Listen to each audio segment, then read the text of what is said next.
Oke, selamat malam semuanya. Welcome to the Women Talk. Di episode kali ini kita akan membahas mengenai tantangan dan strategi merangkai kata, copywriting dan content writing. Sebelum kita mulai, aku kenalin diri dulu ya. Nama aku Dea yang akan menjadi MC pada malam hari ini. Selain itu aku mau kenalin mengenai The Women sendiri. Jadi sebenarnya The Women ini apa sih? Jadi teman-teman, The Women ini adalah digital media yang menyediakan informasi seputar wanita baik dari segi lifestyle, health, fashion, beauty, dan juga lainnya. Sesuai dengan targetnya The Women, di episode kali ini kita kedatangan seorang wanita yang sangat spesial dari dunia copywriting dan content writing juga. Selamat malam Kak Safitri. Oke, bagaimana kabarnya Kak? Alhamdulillah, baik. Oke, nah mungkin sebelum kita lanjut berbincang nih ya Kak, mungkin aku kenalin dulu soal mengenai Kak Safitri ini sendiri. Jadi Kak Safitri ini adalah seorang content writer di salah satu media di Indonesia yaitu Pikiran Rakyat Media Network. Selain itu Kak Safitri juga founder dari sebuah organisasi non-profit yaitu Muda Menginspirasi yang bergerak untuk membantu anak-anak di Indonesia. Tapi ya hanya itu loh guys, Kak Safitri juga punya podcast sendiri nih. Namanya apa tuh Kak? Podcastnya itu namanya Cerita Problematika. Nah, itu benar guys. Kalian boleh cek nanti ya. Oke, mungkin setelah berkenalan, kita boleh mulai langsung ya, Kak ya. Oke, sebelum kita ke pertanyaan yang berat-berat nih ya, Kak, mengenai content writing dan copywriting, aku penasaran nih, Kak, dengan latar belakang Kakak terjun ke dunia content writer dan copywriting sendiri. Kira-kira bisa diceritakan dikit nggak tuh, Kak? Oke, kalau buat cerita tentang kenapa aku bisa terjun di dunia copywriting dan dunia content writing, sebenarnya kalau aku pribadi sih dari awal mulai seneng menulis itu kira-kira SMP kali ya. Jadi dari SMP tuh udah mulai seneng gitu loh, kayak kalau ada yang tugas-tugas mengarang gitu atau bikin tugas yang berkaitan dengan menulis, nah itu tuh senang banget gitu, apalagi kalau misalnya sama gurunya tuh diapresiasi, kayak misalnya dibacain di depan kelas atau disuruh baca hasil karya kita gitu, kayak gitu-gitu senang banget. Nah terus kalau untuk benar-benar terjun ke dunia copywriting dan juga content writing itu, aku tuh beres kuliah, jadi kayak udah dari kuliah kan aku kebetulan masuk ke sastra Indonesia nih di Unpad. Nah udah gitu udah terbiasa tuh nulis gitu kan, tugas-tugasnya baca dan lain-lain. Nah jadi banyak banyak tugas-tugas yang aku share di platform digital gitu. Nah mulai dari situ aku coba-coba buat bikin konten-konten kreatif, terus esai-esai gitu di akademia gitu. Terus beberapa kali juga dipercaya buat pegang brand. Nah dari situ udah mulai tuh muncul, oh kayaknya aku harus memberanikan diri untuk membranding diri aku nih sebagai copywriter dan juga content writer gitu. Kayak gitu sih. Oke, ternyata perjalanan Kakak ini juga lumayan panjang ya, Kak, ya, bisa dibilang ya. Cukup panjang. Oke, nah mungkin sebelum menjelaskan ataupun sharing lebih lanjut mengenai content writing dan copywriting sendiri nih Kak, kan mungkin banyak nih yang masih bingung kira-kira bedanya content writing sama copywriting ini apa sih Kak? Oke, buat perbedaan dari copywriting dan content writing ini tuh tipis banget ya, karena sama-sama berkaitan dengan membuat konten gitu. Tapi yang membedakannya itu adalah tujuan dari si copywriting dan content writing ini gitu. Nah, tujuan dari copywriting ini kan lebih ke penjualan ya. Jadi kayak si kontennya itu tuh punya punya tekanan tersendiri lah gitu untuk membuat konten yang bisa menarik pembeli gitu. Sementara kan kalau content writing ya kita berkaitannya sama engagement suatu web atau suatu akun kayak gitu-gitu sih. Itu bedanya mungkin dari tujuannya kali ya, kalau misalnya content writing dan copywriting. Oke. Berarti bisa dibilang kalau content writing ini dia lebih ke informatif kali ya Kak ya? Ya, betul. Kalau copywriting mungkin bisa dibilang kayak lebih ke uh, kayak tulisan-tulisan yang kita temui misalnya di baliho gitu-gitu ya Kak ya? Nah, iya gitu. Oke. Nah, kita bahas dulu ke copywriting nih ya Kak ya. Kita kan semakin kesini nih kayak banyak banget lowongan kerja, baik itu freelance, full timer, atau bahkan copywriter ini udah menjadi kayak sebuah title pekerjaan nih kayak Kak ya. Nah, Ya. berdasarkan pengalaman Kakak nih sebagai copywriter, ini Kakak pernah megang berapa brand aja, dan mungkin dari pengalaman Kakak ini ada ketentangan ataupun hambatannya itu saat menulis copywriting, Kak? Oke, kalau untuk copywriting sendiri sih aku sejauh ini megang sekitar 5 sampai 6 brand deh, kayaknya 6 brand terakhir kemarin tuh. Dan itu tuh beda-beda, jadi kebanyakan tuh tapi didominasi sama brand fashion gitu. Sementara satu yang terakhir kemarin itu brand margarin gitu.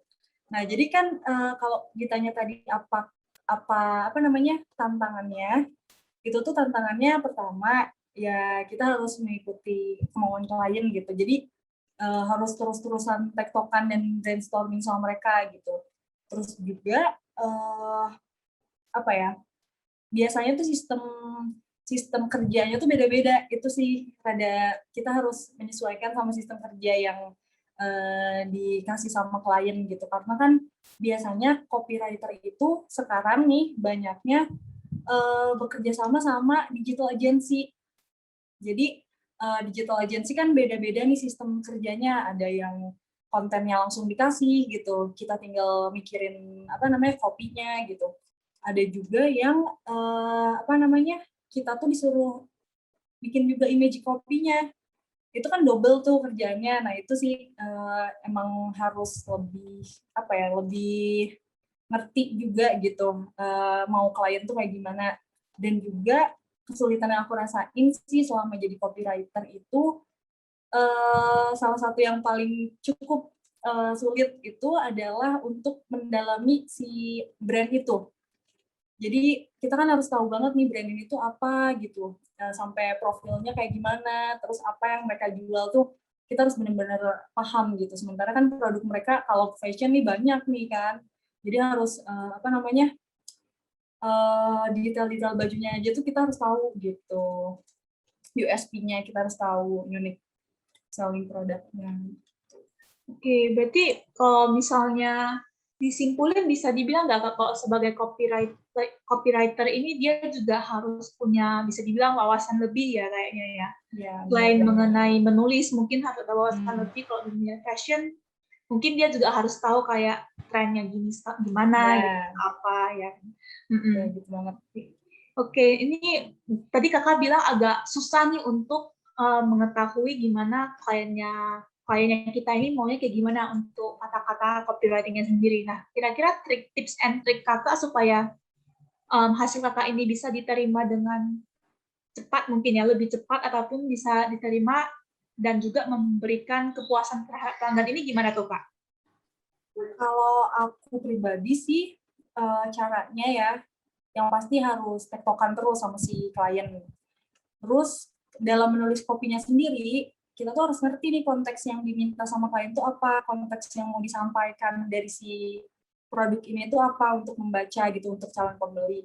Nah, kalau misalnya untuk kita udah tahu konteksnya, nah baru deh kita perhatiin ada 4 aspek nih gitu. Nah, itu tuh kalau biar aku inget tuh namanya tuh AIDA gitu.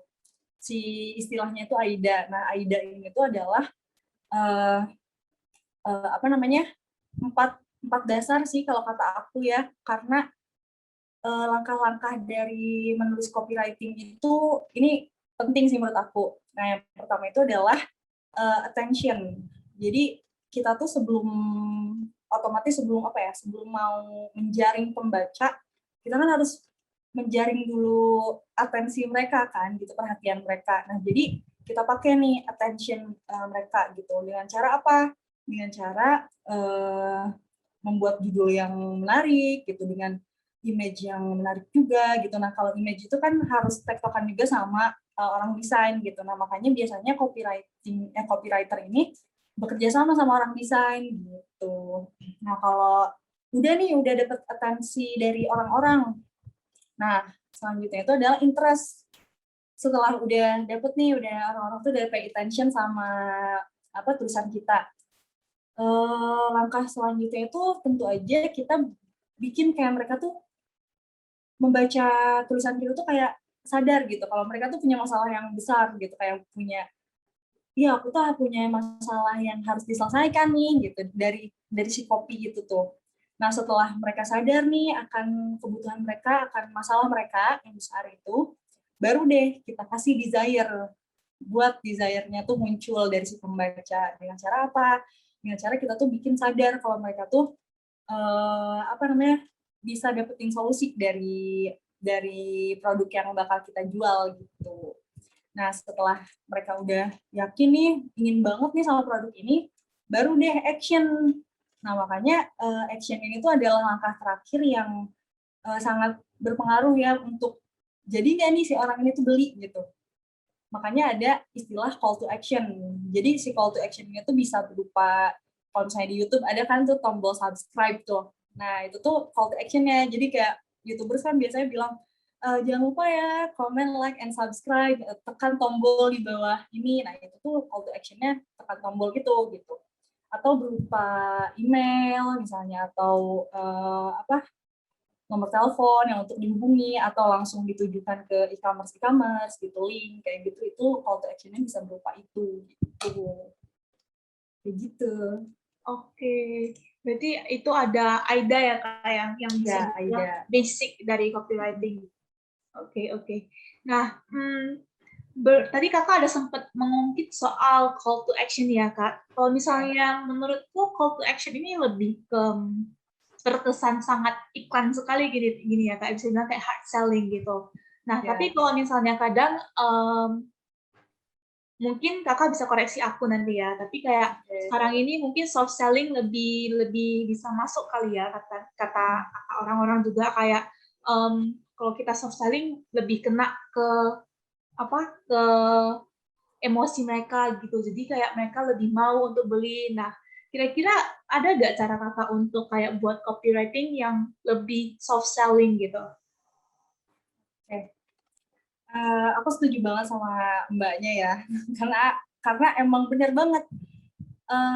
Kalau kita, ya ini pengalaman aku sih, baca caption yang jualan aja nih, kan aku juga harus banyak baca caption Instagram yang emang udah bagus-bagus kan gitu, buat nambah referensi. Nah itu tuh emang kebanyakan sekarang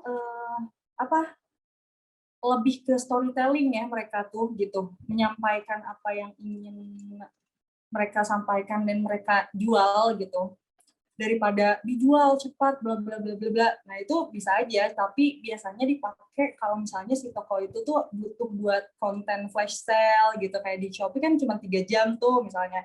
Nah itu tuh harus lugas gitu, walaupun tetap harus ada iming-iming yang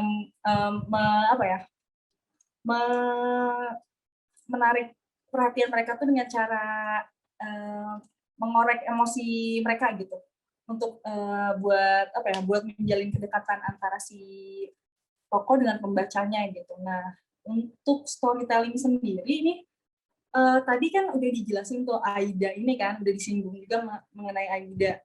Nah kita tuh bisa pakai si D-nya ini, desire ini, buat buat bikin storytellingnya yang seakan-akan tuh merangkul orang-orang yang memiliki masalah gitu, yang memiliki masalah membutuhkan suatu solusi gitu. Nah solusinya itu nih produk kita nih gitu. Nah itu tuh pakai desire ini. Biasanya si langkah ketiga dari nulis copy di copywriting ini tuh adalah ada 2 biasanya.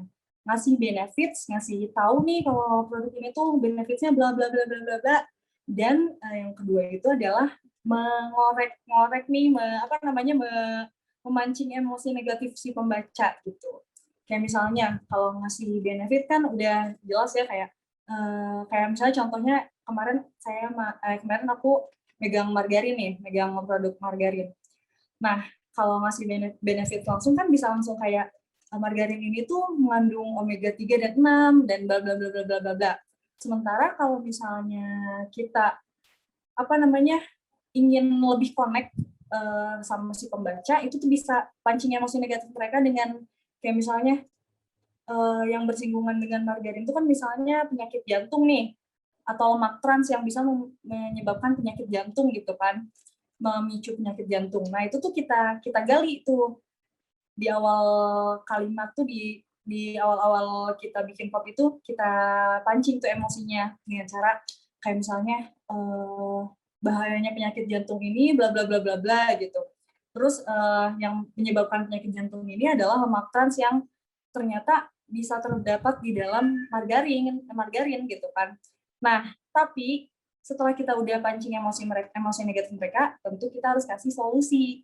Nah, solusinya itu tentunya berupa yaitu produk produk ini tuh misalnya nih si margarin itu tidak menggunakan proses hidrogenasi gitu. Jadi bebas nih dari lemak trans. Nah, otomatis kan si pembaca tuh merasa, oh iya ya bener, serem banget ya, lemak trans itu ternyata jahat loh gitu. Terus ini ada nih solusinya, si margarin ini. Nah, jadi pasti otomatis dia kayak mikir untuk, oh iya deh, kayaknya aku pindah margarin aja deh, gitu. Karena emang nggak ada proses hidrogenasi nih, ditekankan di si margarin ini, kayak gitu. Oke, oke. Berarti bisa dibilang kalau untuk copywriting juga harus ini ya, Kak, menekankan apa yang beda gitu ya dari si Iya, bener banget. Oke, oke.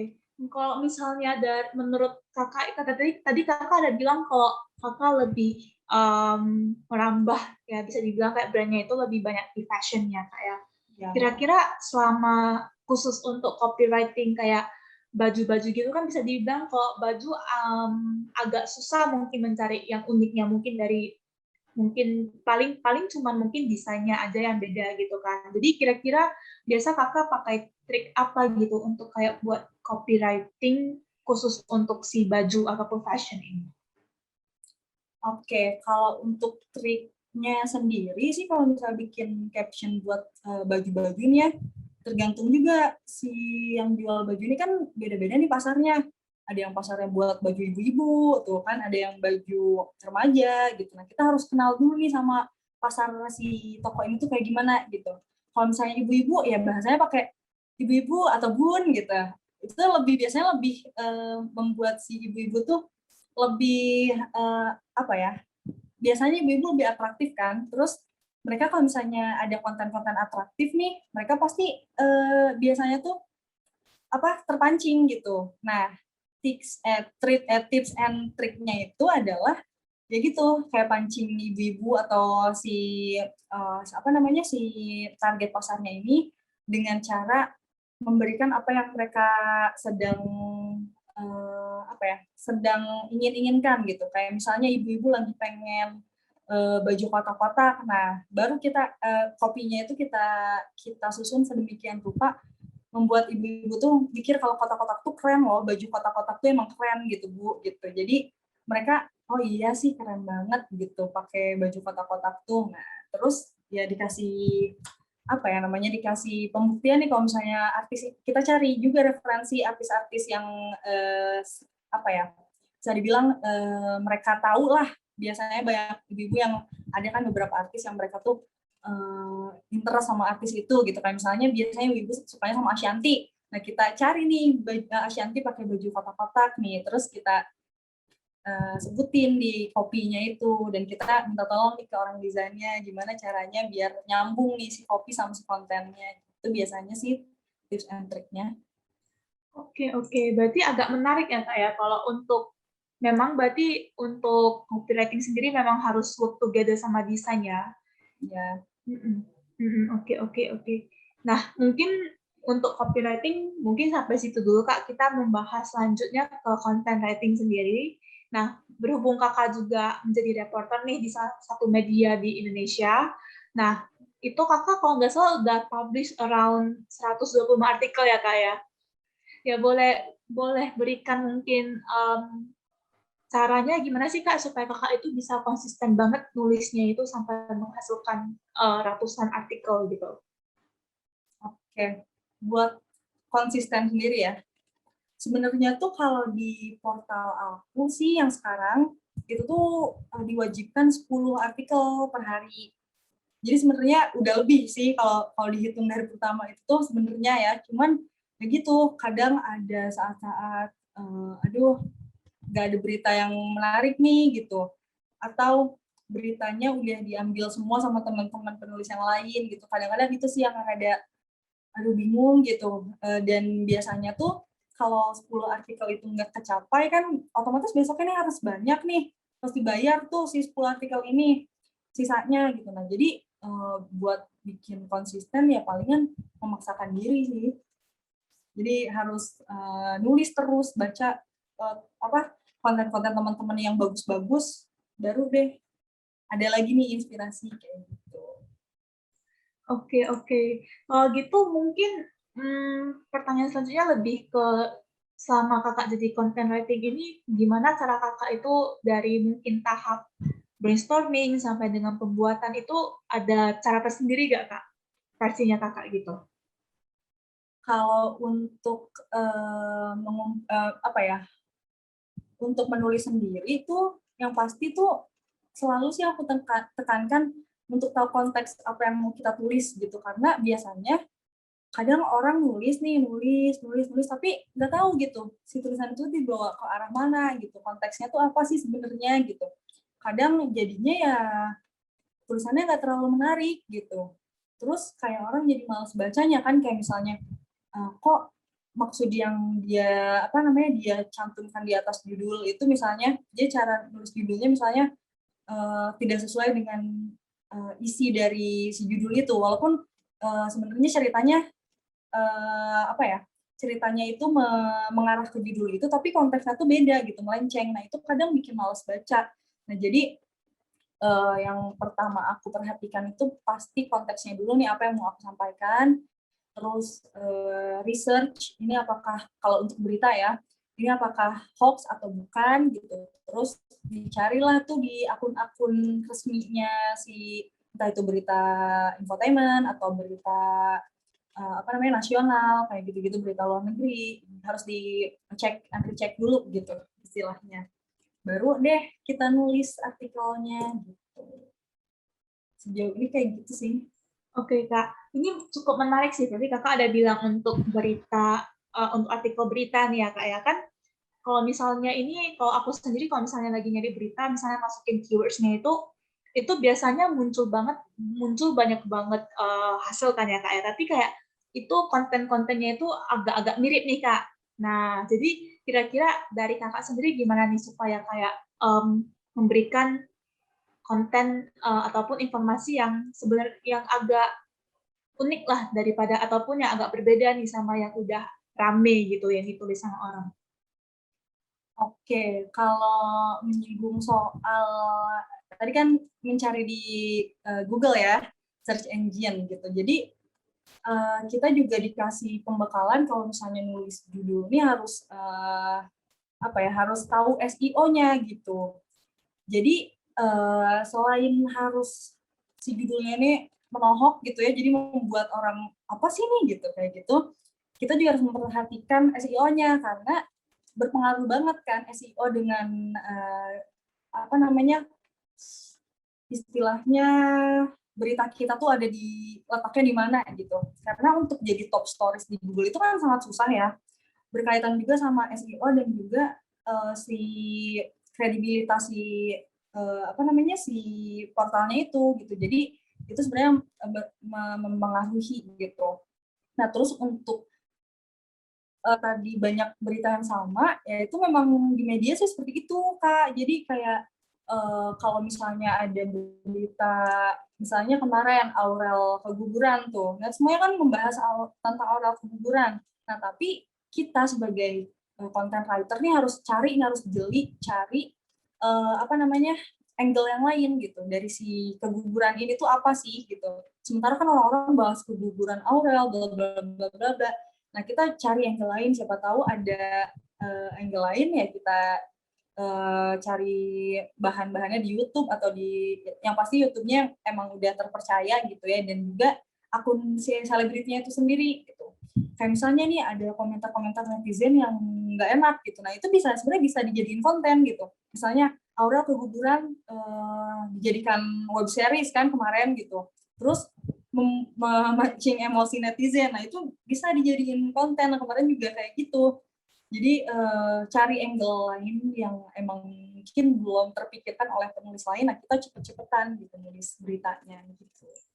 Oke. Berarti bisa dibilang kalau berita first come first serve ya Kak, pokoknya Ya, lomba-lombaan untuk nulis gitu ya Kak ya. ya bener banget. Oke. Nah, kalau Kakak sebagai seorang penulisnya Kakak pernah dengar kata writer block nggak? Ya, bukan Iya. pernah tapi sering ya. Oke. Nah, itu Kakak gimana Sering tuh cara merasakan. untuk mengatasi kondisi tersebut gitu? Kalau aku lagi mumet nih ya, udah mentok nih nulis, aku langsung udahlah stop dulu saat itu juga. Jadi nggak dipaksain karena nantinya jadi malas nulis. Jadi stop dulu, udah stop, ya istirahat dulu lah, dengerin lagu kayak makan, ngemil, segala macem. Nah, udah, tapi jangan kebablasan juga. Biasanya, tapi sering sih kebablasan. Cuman kan ada target juga nih, jadi harus diingat-ingat palingan 10-15 menit lah gitu. Balik lagi nih, biasanya lagi gitu, dan ide-ide menulisnya tuh biasanya kepancing lagi dengan cara itu. Kalau aku sih gitu. Oke. Berarti bisa dibilang memang kalau udah overheat nih otaknya Iya, overheat. udah harus stop dulu ya Kak ya, biar dia agak Iya. relax gitu. Oke. Nah, kalau soal konten, aku sering juga membaca kalau misalnya judulnya ini dia bukan nggak sesuai sih Kak, dia itu sesuai sama isinya nih, tapi kayak mungkin penulisnya membahasnya itu terlalu jauh gitu, jadi kayak lingkupnya itu nggak kena aja gitu, kayak kurang informatif jadinya kan. Nah, kira-kira Kakak ada cara gimana supaya kalau kita nulis nih, bahasan kita itu tidak terlalu melebar, terlalu jauh gitu? Oke. Kalau sebenarnya kalau menentukan judul sama isi dari si judul itu tuh biasanya beda-beda ya tiap penulis. Kalau aku sih sebenarnya tergantung situasi sih, tergantung mood juga kadang. Kalau misalnya lagi pengen nulis judul dulu nih, terus biasanya tuh aku nulis judul duluan nih nulis judul tuh biasanya kalau misalnya kasus atau beritanya udah aku ngerti banget gitu. Jadi kan tinggal mengerucutin nih ke bawahnya kayak gimana gitu. Nah, jadi biasanya aku tulis judul dulu. Nah, tapi kalau misalnya ada berita baru atau gimana gitu, atau artikel baru, aku biasanya nulis dulu isi artikelnya dan baru deh nentuin nih itu mau apa sih gitu sesuai sama yang lebih condong kemana gitu si judulnya ini gitu. Jadi itu mengurangi risiko untuk lari kemana-mana tuh si judulnya itu, dan ya balik lagi kita tadi harus ngerti dulu konteks apa nih yang mau kita sampaikan gitu. Jadi kalau nggak ngerti konteksnya kan susah gitu loh, kayak ini mau apa yang disampaikan, nanti bahas kayak tadi contohnya bahas aura keguguran, malah ngebahas Gen Halilintarnya kan gak nyambung tuh, terlalu jauh tuh kan, jadi bahas keluarga suaminya gitu. Itu banyak sih, tapi kadang yang kesulitan untuk itu, aku juga kadang kesulitan untuk itu, dan ya salah satu cara mengeremnya yaitu dengan ingat konteksnya yang mau dibawa tuh kayak gimana gitu, apa. Oke. Berarti bisa dibilang memang mengerti dulu lah ya apa yang kita harus tulis itu memang the key ya Kak ya. Ya. Oke. Berarti next ya ini dari Kakak tadi sempat mengungkit sedikit kayak kalau untuk judul itu mau ada SEO sendiri ya kan, kayak mungkin pemilihan vocabulary-nya yang lebih menohok gitu ya Kak ya. Nah, itu kan untuk menarik perhatian si pembaca nih Kak, tapi terkadang kalau dia terkesan terlalu clickbait juga jadinya agak nggak enak gitu ya kalau dibaca di mata ataupun kayak dibaca isinya gitu, kayak kesannya kok jadinya kayak bohong gitu ya kan untuk kontennya. Nah, kira-kira dari Kakak ada tips nggak gimana supaya judul kita ini tetap clickbait tapi ya nggak terlalu clickbait gitu?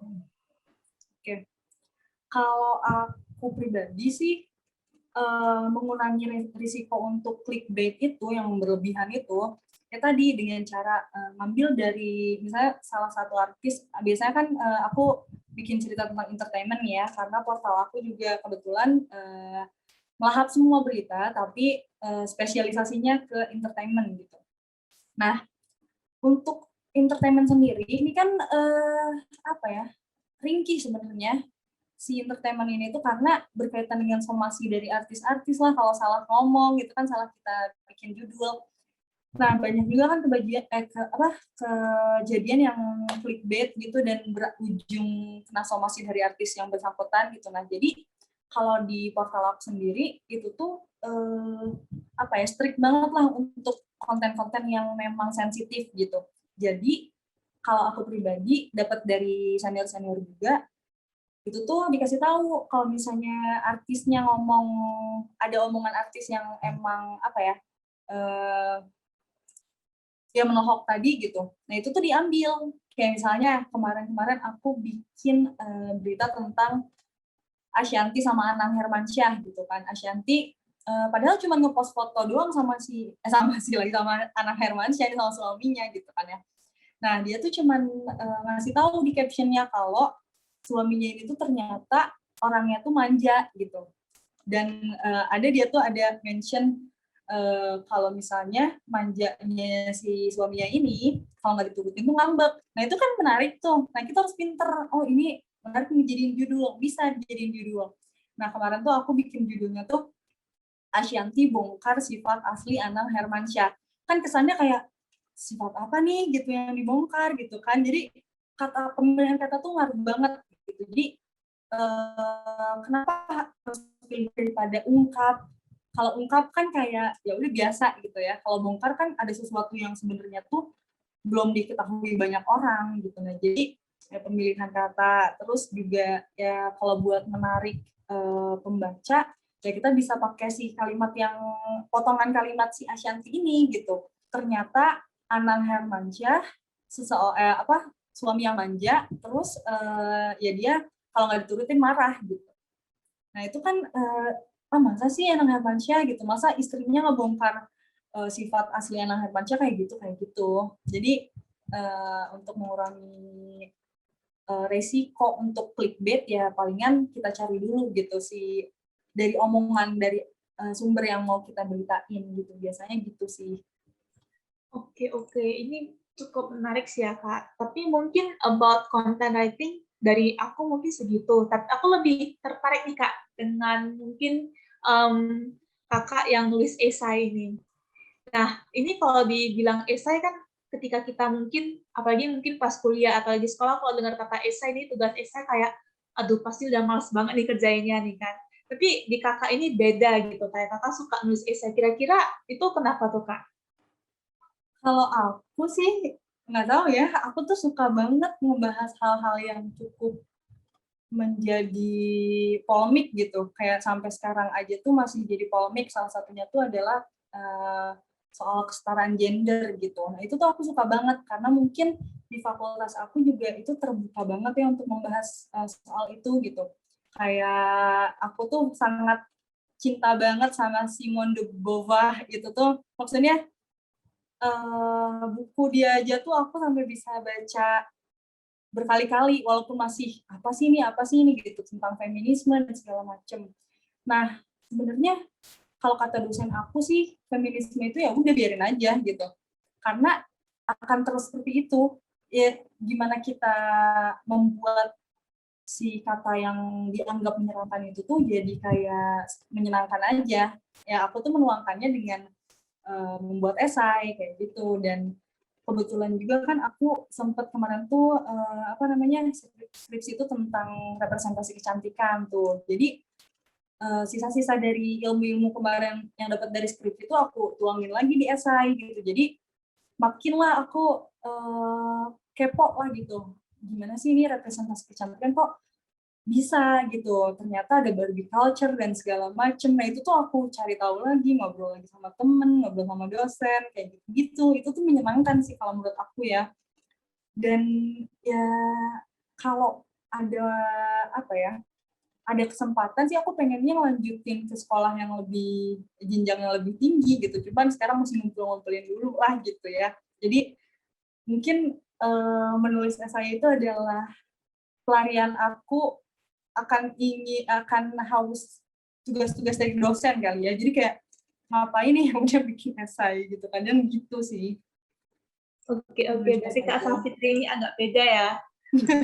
Oke, tapi memang kalau untuk esai sendiri kayak lebih mendapat kebebasan gitu gak sih Kak? Kayak ada Kalau esai sendiri sih sebenarnya macam-macam ya. Cuman kalau menurut aku pribadi, esai itu ya harus berdasarkan teori-teori juga yang emang menguatkan pendapat aku tentang itu gitu. Jadi ya otomatis kita dituntut untuk mencari tahu lebih banyak data gitu. Entah itu di lapangan, entah itu dari buku-buku atau apa gitu. Jadi lebih sering juga buat mikir gitu. Ini tuh kenapa sih bisa terjadi kayak gini gitu? Kenapa bisa muncul pemahaman representasi kecantikan dari anak-anak kecil nih? Kalau cantik itu tuh janganlah anak kecil. Kita aja ini masih berpikiran kalau cantik itu selalu putih, dan walaupun sekarang udah ada kemajuan ya, banyak orang-orang yang speak up mengenai warna kulit segala macam, cantik itu kayak gimana, representasi cantiknya kayak gimana, tapi nggak bisa dipungkiri sih tetap representasi kecantikan yang putih, langsing, semampai lah gitu, dan ideal itu tuh masih lekat banget kan. Makanya sekarang ya sorry ya, maksudnya kita singgung dikit masalah ini kayak yang disuntik putih. Terus berita-berita tuh kadang nih memberitakan tentang KKI makin cantik berkat disuntik putih kayak gitu kan. Jadi maksudnya ya pasti kesana lagi gitu, ke arah sana lagi, cantik itu ada sisi idealnya. Oke. Berarti bisa dibilang kalau esai juga harus ada ini ya, ada backup argumen gitu ya Kak ya? Ya. Oke, tapi kalau dari Kakak sendiri nih ada mungkin beberapa tips and trick supaya mungkin generasi anak muda sekarang ini juga lebih ada pengen nulis esai, berhubung itu juga bisa dibilang menambah wawasan juga kan ya, juga memberikan platform di mana mereka itu bisa speak up untuk kayak share ide mereka begitu. Nah, menurut aku esai memang dengan menulis esai juga bisa ini sih mempengaruhi mindset orang-orang juga ya kan. Nah, dari Kakak ada tips and trick nggak kira-kira kalau nulis esai itu etisnya itu gimana gitu? Kalau tips and trick sih kayaknya so ide banget gitu ya, kalau mau tips and trick cara menulis yang benar atau bla bla bla. Cuman aku sih lebih ke mau ngajak aja gitu ke orang-orang yang mungkin sebenarnya tuh ada nih bakat pengen nulis gitu, ada tapi kayak malu buat nulis, takut dikatain kayak, ih kok tulisannya kayak gini sih, kok kata-katanya masih belum sesuai sama ejaan sih atau gimana gitu. Nah itu mah bisa berjalan seiring dengan berjalannya waktu tuh bisa ngerti sendiri gitu dengan kita sering banyak menulis. Nah, cara biar kita sering banyak menulis itu gimana? Biar lancar, setidaknya lancar menulis itu ya dengan membaca. Karena apa yang kita baca tuh kayak asupan untuk kita gitu, yang bakal nanti kita keluarin lagi berupa tulisan. Dan itu tuh sebenarnya membaca itu tuh membuat kita mengerti bagaimana menentukan apa yang bakal kita utarakan lewat tulisan gitu, karena kan kosakata akan bertambah gitu kan. Dan seiring kosakata yang semakin kaya kita peroleh gitu, dan semakin sering juga kita membaca tulisan orang lain, kita bakalan punya perspektif lain, dan juga kita akan mudah gitu untuk menulis sesuatu gitu. Jadi sekarang kan juga banyak orang-orang yang dibedakan berdasarkan bahan bacaan yang mereka baca gitu. Kadang itu rada miris sih. Jadi kadang orang-orang minder karena mereka baca tentang cerita receh, roman picisan gitu, tentang roman-roman yang dianggap orang-orang yang melabeli dirinya sebagai akademisi gitu, akademisi yang mungkin sebenarnya gimana ya, sebenarnya mereka juga kurang paham gitu akan suatu hal. Biasanya orang-orang seperti itu yang justru kayak, ih dia mah bacaannya kok apa ya, receh ya gitu, kayak kok nggak baca teori-teori apa gitu, teori-teori humanisme atau apa, atau marxisme atau gimana itu, apa namanya, yang seperti itu biasanya yang belum benar-benar ngerti gitu maksud dari membaca itu seperti apa, yang membuat kaya sih orang yang bacanya itu kadang lupa gitu kalau misalnya orang tuh memulai sesuatu dari apa yang mereka sukai gitu. Ya biarin aja kalau misalnya mereka sukanya apa, komik, atau itu kan juga ada bacaan-bacaannya, terus apa namanya, cerpen-cerpen di Wattpad atau di mana, ya itu ya udah biarin aja, itu mungkin langkah pertama mereka untuk menyukai membaca gitu loh. Jadi janganlah ngebeda-bedain orang dari bahan bacaannya gitu, sama kayak jangan beda-bedain orang dari apa yang dia dengar gitu. Lagu apa sih kamu sukanya, lagu apa, kayak gitu kan kadang membuat stereotip yang agak aneh gitu, beda-bedakan itu gitu. Iya, kalau soal itu aku setuju banget sih ya Kak, karena bisa dibilang kalau apalagi kalau misalnya udah berumur nih, tapi kayak masih baca komik ataupun masih baca kayak novel-novel remaja gitu kan, pasti kayak dipandang aneh gitu ya, tanda kutip gitu. Nah, Ya itu memang terusnya masih ada apa ya, culture kayak gitu sih ya di masyarakat dan di society juga. Oke, kalau soal kalau mungkin soal esai udah nih Kak. Untuk sebelum kita tutup untuk acara sesi kali ini, kira-kira dari Kakak ada kayak pesan-pesan ataupun yang ingin Kakak sampaikan gitu kepada mungkin sama perempuan yang baru mau mulai nulis atau mau mulai nulis ataupun mau menciptakan um, kebiasaan menulis gitu Kak. Oke. Kalau dari aku sih jangan apa ya, jangan terlalu apa, mendengarkan orang boleh, tapi jangan terlalu fokus sama omongan-omongan orang yang menganggap sukses itu harus A, B, C, dan D gitu. Karena kita nggak tahu start point orang tuh, karena start point orang tuh beda-beda.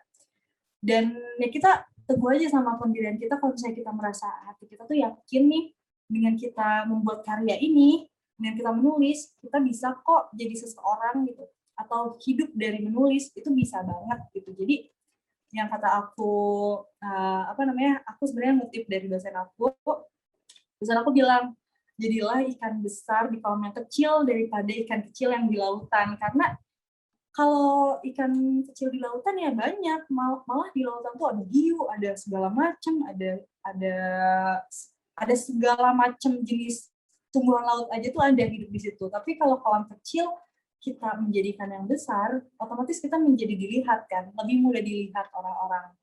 Dan buat khususnya nih buat teman-teman yang maksudnya, karena aku juga kan baru menjalani kehidupan setelah menikah gitu.